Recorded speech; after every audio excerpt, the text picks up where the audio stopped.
The Tale of Mary Shaw. Beware the stare of Mary Shaw.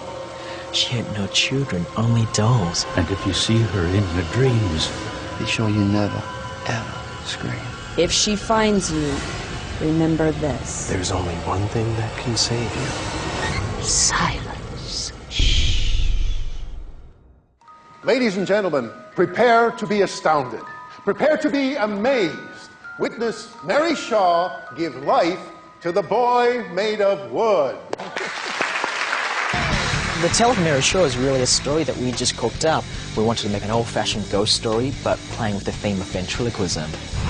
Now, who's the dummy? You've got this legend, the long-dead ventriloquist who, if you scream, steals your tongue and all that. She's the classic town ghost story, even when she was alive. The sort of legend and the reality start to combine.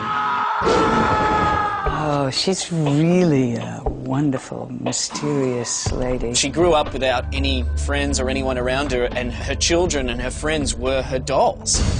The Ashen family slit her throat. She responds to that with revenge.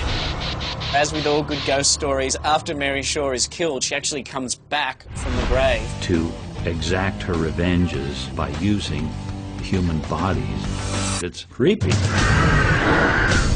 You know, we saw a lot of women, and it was really needed a combination of classic, creepy, witch-like, ghosty look, but someone who could pull off the air of a diva. And we looked at a lot of people in Los Angeles and, you know, never really felt we had it, and one day looked at each other and said, why aren't we looking at, like, the grand dams of Broadway? Why aren't we going to that huge theatrical stage-like presence? And we sort of expanded the search into New York, and literally the first day of auditions, Judith walked in and we knew that we had found Mary. I can't see anyone else doing that role. She's got a fantastic voice, and she uses her eyes like no one I've ever worked with. She can scare you with a look. It's very intense. You there.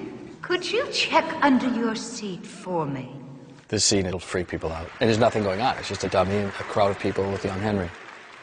It's the split personality quality about ventriloquism that kind of gives it that edge. There's something so mysterious. What we're trying to get used to is getting Mary, or Judith, the actress, used to moving the different parts. There are certain things. You never really close your mouth. It moves in here. Oh, whoa, whoa, whoa. Want to see my tooth lie forward? No, they don't. Whether I would be able to be the best ventriloquist in the world would take many, many moons. It's fascinating, and it was like raw and very exciting those days in the theater. When the ventriloquist was with us, he was able to do the moves, do the things, do stuff, and be part of it. But the bonding that can happen in something like that is what's important. My relationship with this creature is what's really important. He's truly alive for me. Silence. We're actually doing the Mary Shaw makeup right now. We will require 3 hours for our part of it, and then everybody else needs about an hour, you know, wardrobe and hair and everything. So it's approximately 4-hour process. She's such a trooper to go through that makeup process and then just have her come on set and yet be able to play with it. Oh, it's just fantastic. That's really fun. I mean, I've become bonded to Francois. It's been terrific. It's not easy stuff, but my skin's holding up well. The makeup, in a way, on some levels, helps you. Mary Shaw. James wanted something very specific on that makeup, which was the peeling skin, almost like the peeling paint from all the other elements and all that. Cracked skin to basically getting rid of all that stuff.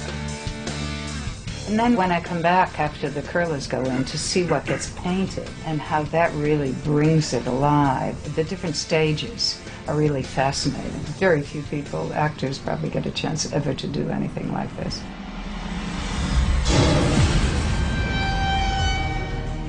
This is Mary's living quarters, 1941. Now we're turning into present day.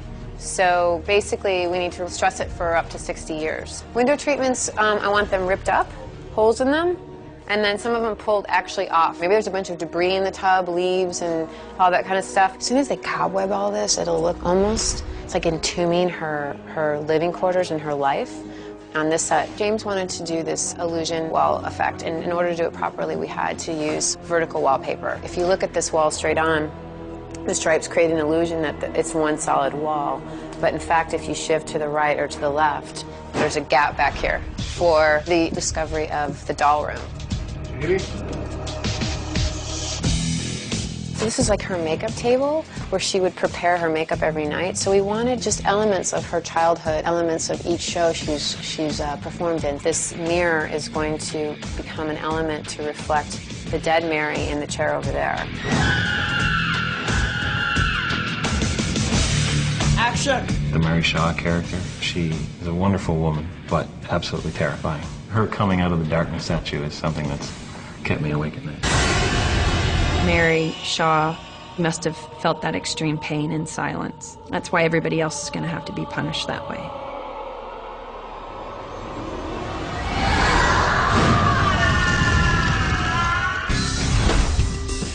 There is some truth to the legend of Mary Shaw. So she's a creative, mysterious, murderous lady. She's the puppet master in this movie, really. Who's the dummy?